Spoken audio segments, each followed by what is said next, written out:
Último capítulo de Neemias. Neemias capítulo 13. As últimas reformas de Neemias. Naquele dia leu-se o livro de Moisés na presença do povo, e achou-se escrito nele que os amonitas e os moabitas não entrassem jamais na congregação de Deus, porque não deram pão e água aos filhos de Israel, mas tinham contratado contra eles a Balaão para os amaldiçoar. Contudo, nosso Deus converteu a maldição em bênção. Ouvindo eles esta lei, excluíram de Israel todos os descendência estrangeira. Antes disso, Eliasibe, sacerdote, fora encarregado dos depósitos do templo do nosso Deus, sendo parente próximo de Tobias. Fizeram-lhe uma sala grande, onde antes se depositavam as ofertas de cereais, o incenso, os utensílios, os dízimos do grão, do vinho, do azeite, que se ordenaram para os levitas, cantores e porteiros, como também as ofertas alçadas para os sacerdotes. Quando, porém, tudo isto acontecia, eu não estava em Jerusalém, pois no 32º ano de Artaxerxes, rei da Babilônia, voltei ao rei. Ao final de alguns dias, pedi licença ao rei e voltei para Jerusalém. Aqui soube do mal que Eliasibe cometera para beneficiar a Tobias, cedendo-lhe uma sala nos átrios do templo de Deus. O que muito me desagradou, de sorte que lancei fora da sala todos os móveis da casa de Tobias. Então, ordenei que se purificasse as câmaras e tornei a trazer para ali os utensílios do templo de Deus, com as ofertas de cereais e o incenso.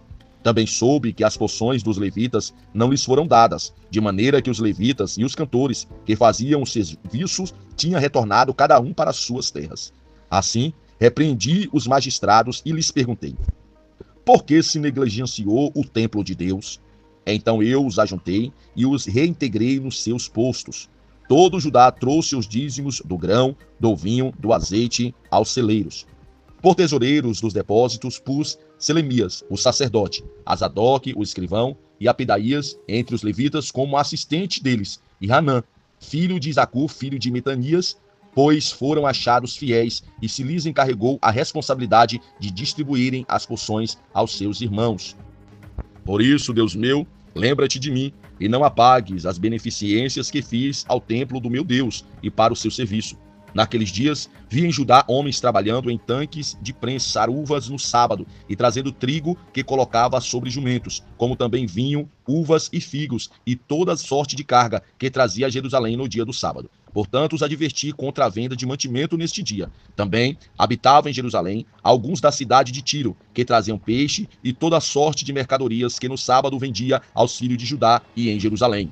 Repreendi os nobres de Judá e lhes disse: que mal é este que fazeis, profanando o sábado do Senhor? Não fizeram assim vossos pais, e não trouxe nosso Deus todo este mal sobre nós e sobre esta cidade? E vós ainda acrescentais mais ira sobre Israel, profanando o sábado? Caindo as sombras da tarde sobre as portas de Jerusalém, antes do sábado, ordenei que elas fossem fechadas. Mandei que não as abrissem até passar o sábado. Pus às portas alguns dos meus homens, para que nenhuma carga entrasse no dia do sábado. Uma ou duas vezes, os negociantes e os vendedores de mercadoria passaram a noite fora de Jerusalém. Os repreendi e lhes disse: por que passais a noite frente do muro? Se outra vez o fizerdes, lançarei mão sobre vós. Daquele tempo em diante, não vieram mais no sábado. Também ordenei aos levitas que se purificasse e viesse guardar as portas para santificar o dia de sábado. Nisso também, Deus meu, lembra-te de mim e perdoa-me segundo o teu grande amor.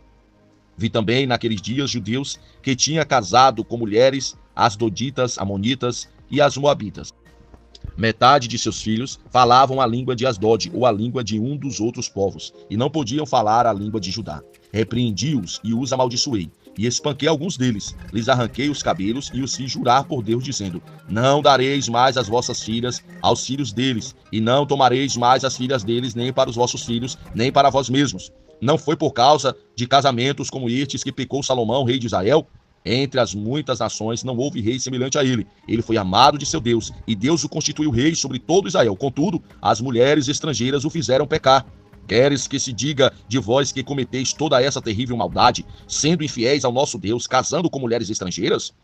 Um dos filhos de Joiada, filho do sacerdote, o sumo sacerdote, Eliasibe, era genro de Sambalate, o Horonita, pelo que o expulsei para longe de mim.